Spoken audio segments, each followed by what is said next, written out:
Their incredible size, speed, power, and problem-solving abilities. These behaviors keep our whales active and engaged. SeaWorld's killer whales have inspired generations to care about their natural world, and we're excited to share their story with all of you here today. Killer whales are the ocean's top predator.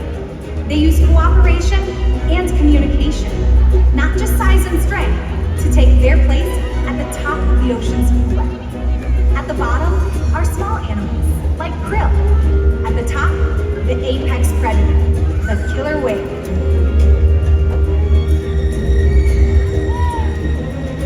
Killer whales are as big as a bus, faster than an Olympic swimmer, high-flying and powerful.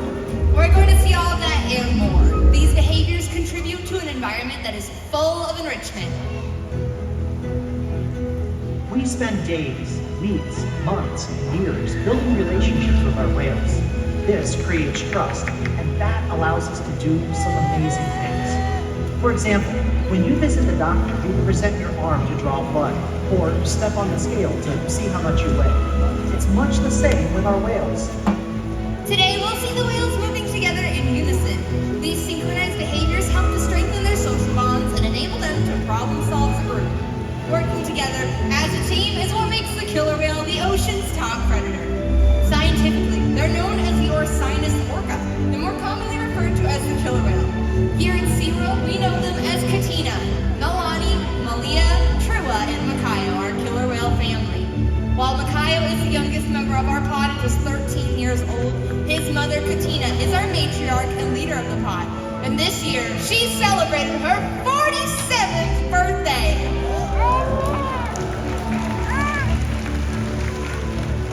Now, SeaWorld's animal training techniques create a language between us and the whales.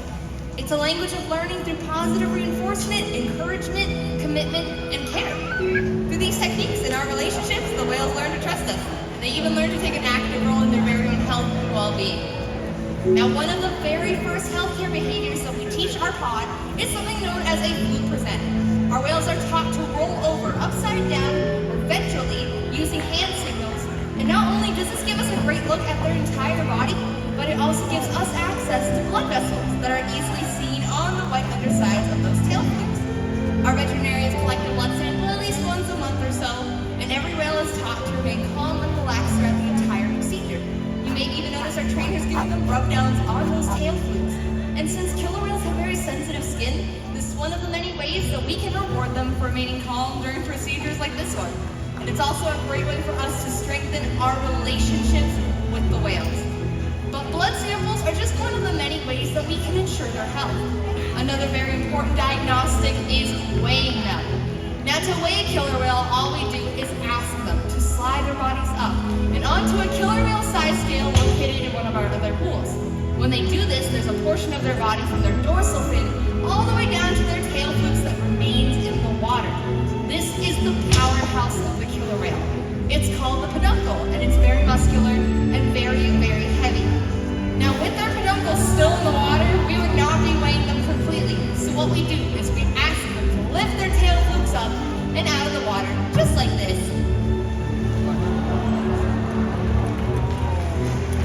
Training this posture enables us to ensure accuracy, so we know that our younger whales are growing properly and our older whales are maintaining a healthy weight. And the care isn't just physical. Mental stimulation and play are vital, and we surprise and engage with our whales at every opportunity. Play is how killer whales teach their young to hunt, and for the adults, play is important too. It seems that they just enjoy having fun. Making time for play is an important part of life for killer whales, and for us. Hello everyone, I'm down here on the left side of the stadium. So we just learned that killer whales love to play, and they learn a lot through mimicry and observational learning. From the moment they're born, they pick up those necessary life skills by watching and playing follow the leader with their mothers and other whales. And we're going to put that to the test today with our killer whale family and all of you guys. Are you ready to have some fun? Awesome, because I'm going to need your help, and I'm going to start with the left side over here. Everyone stand up for me, right where you're at.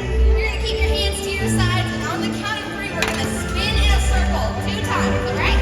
1, 2, 3. Katina's watching everyone spin. I think she's got it. Well done, Katina, and well done to all of you guys. You did fantastic. Now you all can take a seat again. You did great as trainers, and you may even have noticed that Katina was paying very close attention to you all. Now killer whales are curious animals. They're often seen spy hopping or jumping completely out of the water, just like Malia is going to show us at the stage. Let's give her a cheer when she does. All right, now I think it's time for a little bit more action right here in the center. We're going to have Nalani show off one of my favorite behaviors, and this is a spy hopping behavior. Killer whales will spy hop and breach for a number of different reasons. Sometimes it's to stun their prey, but usually it's just simply to show off. So here comes Nalani showing off. Let's give it up for our killer whale family and all of you guys. As you can see, killer whales are amazing athletes, and they eat several hundred pounds of food every single day.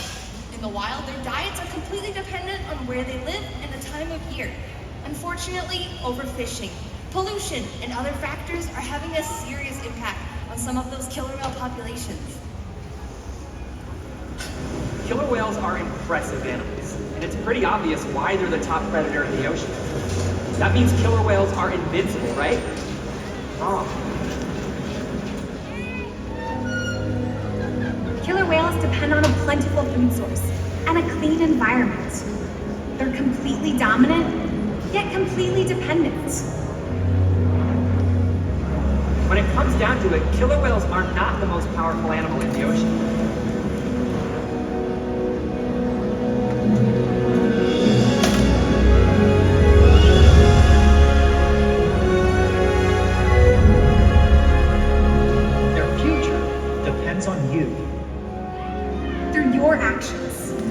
Choices we all make. We hold the future of killer whales and the oceans in our hands. Killer whales continue to surprise and amaze us. They're the perfect ambassador for the ocean. Limitless, connected, powerful, But still vulnerable. The challenges that we face can seem insurmountable. Don't give up. Be inspired. We can make a difference. The ocean needs our help, and that seems overwhelming, but together we can make it happen. There's so much to learn. So much to protect. So much to explore. The killer whale story is still being written. And there are simple things we all can do to make a difference. All it takes is one choice. One positive act. One ripple that can grow and grow. And change the world. Together, we've got this.